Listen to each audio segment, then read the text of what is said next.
Omar García Harfuch destrozó 2 redes criminales en menos de 24 horas y los delincuentes ni siquiera alcanzaron a ver el cerco cerrándose.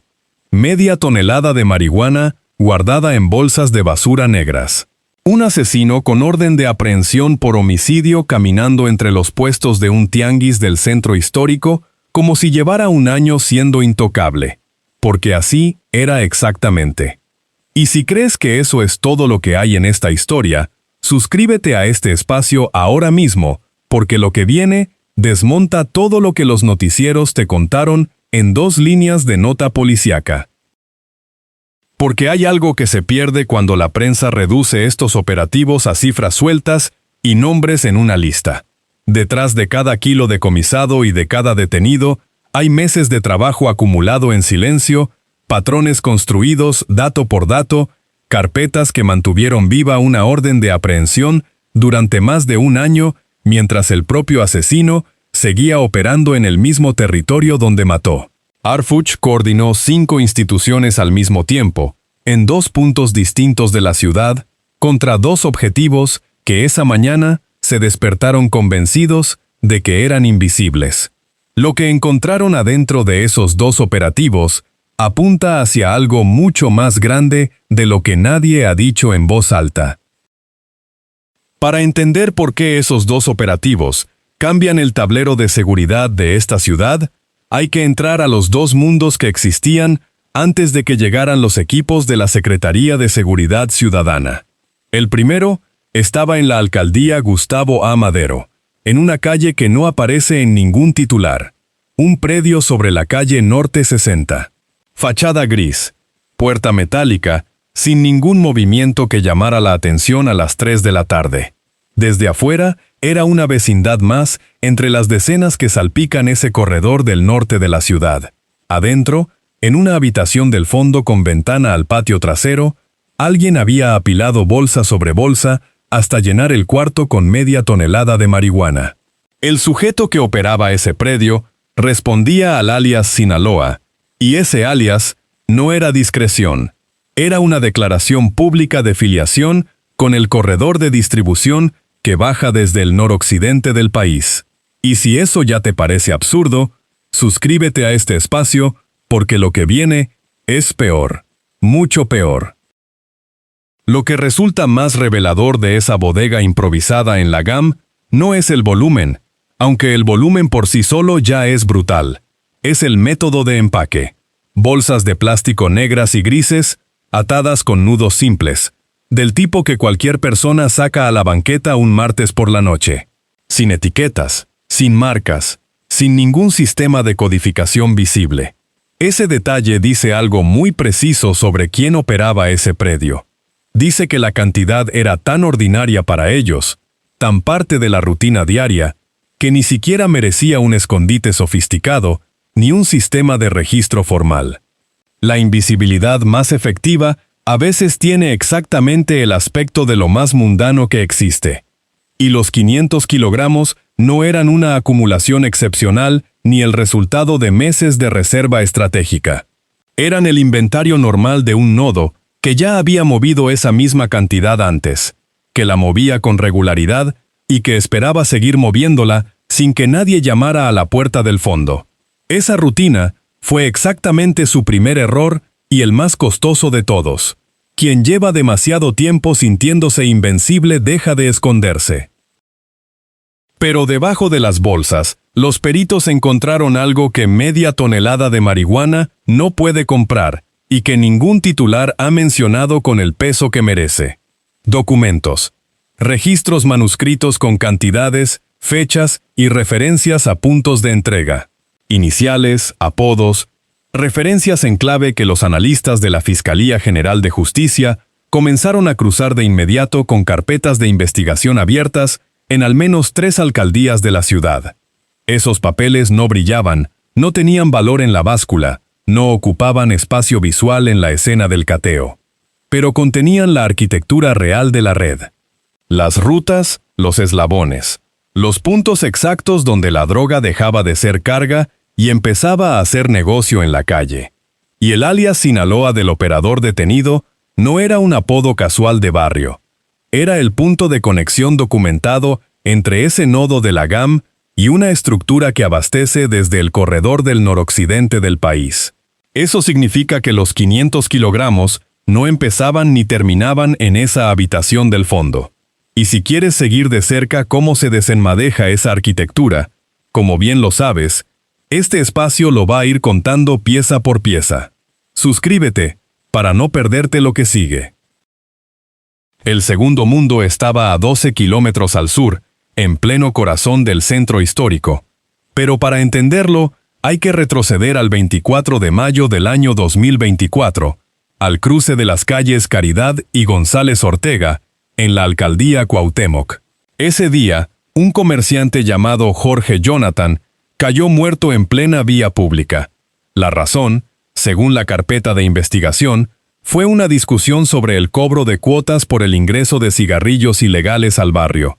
Alguien consideró que Jorge Jonathan debía pagar un derecho de paso. Jorge Jonathan no pagó, o no pagó suficiente. Y quien le cobró tenía una pistola calibre 45 y la disposición absoluta de usarla en plena calle, en plena tarde, frente a quien estuviera mirando. Ese alguien era Juan Carlos Escalante San Vicente, 43 años de edad. Operador directo bajo las órdenes de un líder conocido como el Huguito. Célula de la Unión Tepito, especializada en secuestro, extorsión, cobro de piso y distribución de armas. En la calle lo conocían como el Armas o el Tío, dos alias que juntos describen exactamente qué función cumplía dentro de la estructura. El Armas era el músculo que cobraba lo que el Huguito ordenaba. Después del disparo, el Armas huyó. Y durante más de un año siguió caminando por las mismas calles del centro histórico. El mismo territorio donde mató.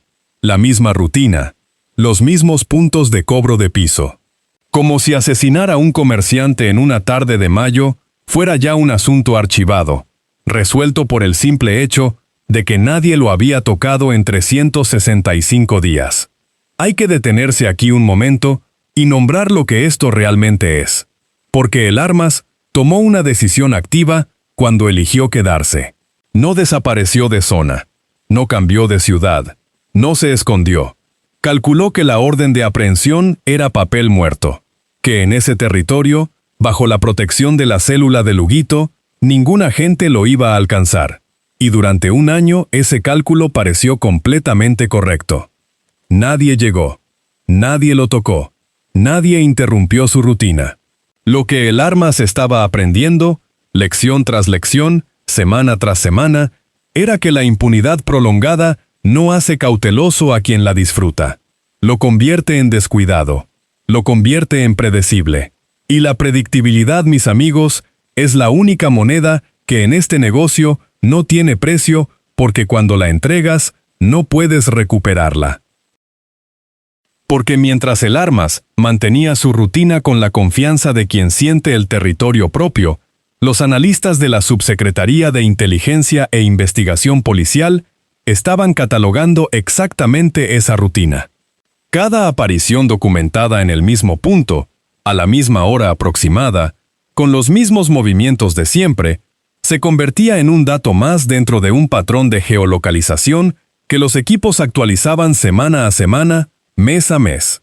El Armas creía que la familiaridad con el territorio era una forma de seguridad. La inteligencia policial sabía desde hace décadas que la rutina es la forma más lenta y más segura de quedar completamente expuesto. Y entonces, cometió un error que aceleró todo lo que vino después. 4 días antes de su detención, cambió de número de teléfono. En su mundo eso era protocolo básico de seguridad operacional. Chip nuevo, anonimato nuevo, registro nuevo. Lo que no consideró fue que mantuvo el mismo dispositivo físico. Y el número de identificación de ese aparato había sido registrado por los sistemas de inteligencia en al menos 3 escenas de cobro de piso durante los meses anteriores. Los analistas cruzaron el número nuevo con el identificador del dispositivo conocido en menos de 48 horas. El chip nuevo no borró nada. Solo confirmó que el Armas seguía activo, seguía en zona y seguía siendo profundamente descuidado, con lo único que en ese tipo de operaciones no tiene segunda oportunidad. Suscríbete a este espacio si entiendes que este tipo de detalles son los que de verdad explican cómo cae una estructura, porque lo que viene cierra el círculo de una forma que nadie esperaba. El tercer error lo cometió la tarde del miércoles. Eligió trabajar en zona abierta. Calle Florida, casi esquina con Manuel de la Peña y Peña, Colonia Centro. Puestos semifijos, tráfico civil intenso, gente moviéndose en todas direcciones a todas horas. El Armas creía que la multitud era su mejor cobertura, que fundirse entre los compradores y los vendedores ambulantes lo hacía invisible para cualquier equipo de vigilancia. Portaba la pistola calibre 45 en la cintura. Llevaba una mariconera con 30 bolsas de marihuana y 28 envoltorios de cocaína en piedra. Una mariconera. De esas de 80 pesos que se consiguen en cualquier puesto de accesorios del mercado. El hombre responsable del homicidio de Jorge Jonathan, operador directo de Huguito, con orden de aprehensión vigente por homicidio calificado, andaba por el centro histórico de la capital del país con una bolsa de mano de 80 pesos mezclado entre los vendedores ambulantes y los compradores del tianguis. Y aquí ya lo que sabemos, amigas y amigos, es que la arrogancia y el descuido son exactamente la misma cosa con distinto nombre. Porque cuando vio a los agentes de civil a menos de 20 metros, el instinto lo traicionó. Llevó la mano hacia la cintura para cubrir el arma. Intentó meterse entre los puestos buscando profundidad hacia el interior del tianguis. Ese movimiento, ese gesto involuntario de quien carga algo que no quiere que nadie vea, fue todo lo que los agentes de la Dirección General de Investigación de Delitos de Mayor Incidencia necesitaban para actuar. En inteligencia operativa hay una regla que nunca falla. Esconderse cuando nadie te está buscando activamente es la confesión más clara que existe. Mientras tanto, a 12 kilómetros al norte, el segundo operativo llevaba horas en marcha sin que nadie en el predio de la calle Norte 60 tuviera la menor idea de lo que se estaba organizando alrededor suyo. El cateo en la colonia 7 de noviembre no fue una decisión tomada esa mañana sobre la marcha. Fue el resultado de semanas de trabajo acumulado, vigilancia sistemática, recorridos de reconocimiento documentados, datos reunidos con paciencia por elementos de la SSC que habían registrado el movimiento alrededor del predio durante semanas, el volumen de personas que entraban y salían sin ningún patrón comercial visible, los horarios irregulares que no correspondían a ninguna actividad legítima, la ausencia total de cualquier justificación para el tráfico que generaba esa vecindad de fachada gris. Todo eso fue ordenado, documentado y presentado ante un ministerio público que solicitó la orden de cateo ante un juez de control. El juez la autorizó. Y a partir de ese momento, el operativo entró en su fase más silenciosa. La fase donde el cerco ya está cerrado, pero el objetivo todavía no lo sabe y sigue moviéndose con la confianza de siempre. Quien quiera seguir de cerca este tipo de desenlaces, que se suscriba a este espacio, porque aquí cada hilo se sigue hasta el final, sin importar a dónde apunte.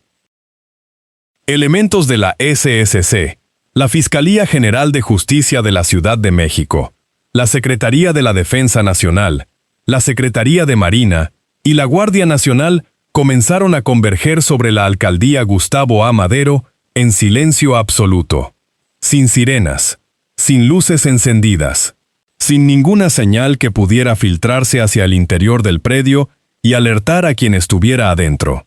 La formación táctica se organizó por anillos de contención. El exterior cerrando los puntos de escape posibles en un radio de 200 metros alrededor del inmueble. El equipo de ingreso preparado y en posición. Sobre la colonia, un dron llevaba aproximadamente 40 minutos sobrevolando en silencio absoluto, cuando el equipo recibió luz verde desde el mando. Las cámaras de visión térmica confirmaron presencia humana activa dentro del inmueble. No había movimiento de alarma adentro. Nadie en ese predio Sabía lo que estaba a punto de ocurrir en los próximos minutos. Ese es el detalle que más le cuesta entender a este tipo de estructuras criminales cuando intentan analizar sus propios errores. El cerco no se cierra cuando los agentes entran por la puerta.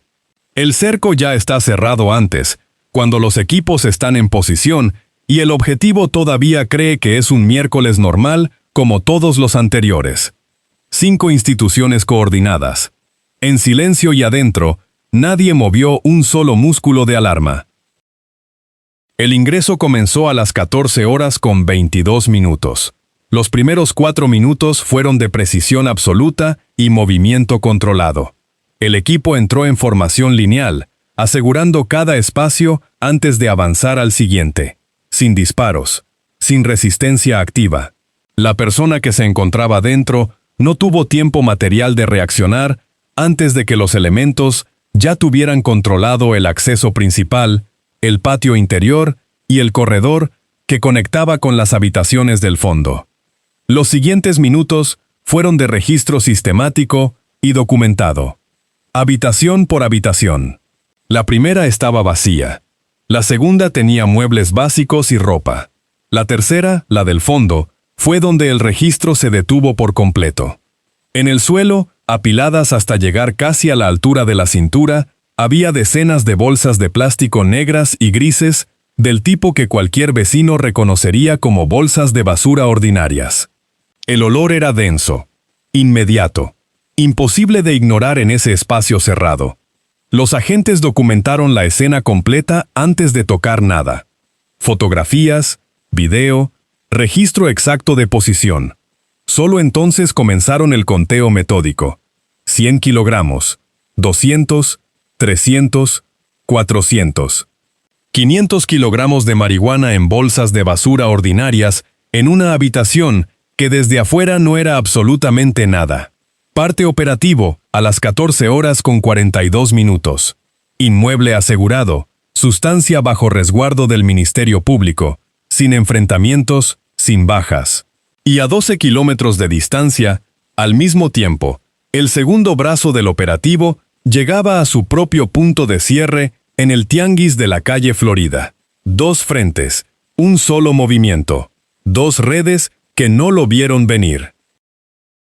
Cuando el inventario formal de la bodega de la GAM estuvo completo, el primer número que apareció en el registro fue 500 kilogramos.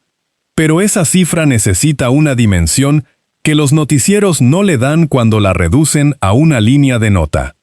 Media tonelada de marihuana distribuida en dosis de calle representa aproximadamente 50.000 transacciones de narcomenudeo. 50.000 veces que alguien en alguna esquina de la GAM, de Tepito, de Tlatelolco, de Lindavista, entrega dinero y recibe un envoltorio. 50.000 puntos de contacto entre una red criminal y la vida cotidiana de esta ciudad. Y todo eso estaba guardado en bolsas de basura, esperando salir por la puerta metálica de fachada gris. Pero lo que los agentes encontraron debajo de esas bolsas todavía no ha recibido el peso que merece en ningún análisis público. Los registros manuscritos, los documentos con cantidades, fechas, iniciales y referencias a puntos de entrega en al menos 3 alcaldías. Ese material no era el contenido principal de esa habitación según el peso en la báscula. Era el contenido principal según lo que puede ocurrir en los próximos meses en una sala de audiencias. Y lo que apunta hacia arriba en esa cadena es exactamente lo que nadie ha mencionado todavía con el nombre que tiene. Déjanos tu suscripción a este espacio si quieres que este tipo de casos siga teniendo la atención que merece, porque ahora llega lo que ningún medio ha conectado de forma explícita. Regresa al tianguis de la calle Florida, a las 15 horas con 55 minutos del mismo día. Los 2 agentes de civil de la Subsecretaría de Inteligencia e Investigación Policial caminaban entre los puestos semifijos como cualquier persona que va al tianguis a las 4 de la tarde a comprar lo que necesita. Llevaban semanas construyendo el perfil de movimiento de El Armas. Sabían su zona preferida con precisión de días y horarios. Sabían que el identificador de su dispositivo Había aparecido en esa cuadra concreta en al menos 2 ocasiones durante los últimos 10 días. Cuando lo detectaron entre los puestos, mantuvieron la distancia. Continuaron moviéndose con naturalidad total. No alteraron el paso ni un solo instante. Fue el Armas quien rompió el equilibrio. Al notar la presencia de los agentes, llevó la mano derecha hacia la cintura, donde cargaba la pistola calibre 45. Ese movimiento duró menos de 2 segundos. Pero 2 segundos son más que suficientes cuando los agentes que te están mirando llevan semanas esperando exactamente ese instante. Los agentes acortaron distancia de inmediato. El Armas intentó meterse entre los pasillos del tianguis buscando profundidad hacia el interior. El agente que venía por su izquierda cortó el ángulo. El que venía por su derecha bloqueó la salida hacia la calle. Juan Carlos Escalante San Vicente, 43 años, alias El Armas, alias El Tío, operador de la célula de Luguito, quedó sin espacio en menos de medio minuto en el mismo territorio donde llevaba un año sintiéndose completamente a salvo. De la cintura extrajeron la pistola calibre 45 con cargador y 3 cartuchos útiles. De la mariconera, 30 bolsas de marihuana, 28 envoltorios de cocaína en piedra y un teléfono celular que esa noche iba a empezar a contar una historia mucho más larga que la del tianguis de la calle Florida. La orden de aprehensión apareció en el sistema de inmediato, vigente, activa, esperando ese momento desde mayo del año 2024. El Armas construyó su propia trampa en un año entero de rutina y arrogancia sin consecuencias. 2 operativos. 2 redes golpeadas simultáneamente. Un secretario que movió 5 instituciones en paralelo, en 2 frentes distintos de la ciudad, sin que ninguno de los 2 objetivos lo viera venir porque ambos estaban demasiado cómodos en su propia impunidad para ver el cerco que se cerraba a su alrededor. Eso tiene un nombre en los análisis de seguridad pública: inteligencia acumulativa aplicada a objetivos simultáneos con impacto estructural en la red. No es solo golpe logístico y captura de operador. Es el inicio del desmantelamiento de la capa intermedia que sostiene a quien todavía no ha sido nombrado en ninguna conferencia de prensa. Y mientras la hipocresía de creer que Tepito es territorio intocable siga siendo la apuesta de quienes mandan en esas estructuras, aquí vamos a seguir señalando con nombre y contexto cada vez que esa apuesta salga mal. Suscríbete a este espacio si no quieres perderte la próxima vez que alguien se quede sin máscara, porque ese momento se está construyendo ahora mismo en los laboratorios de análisis de la Fiscalía con el teléfono de El Armas y los papeles de la bodega de la GAM sobre la mesa. La mariconera de 80 pesos está ahora en la cadena de custodia. El Huguito todavía está reorganizando. Y Harfuch ya está siguiendo la siguiente línea del mapa.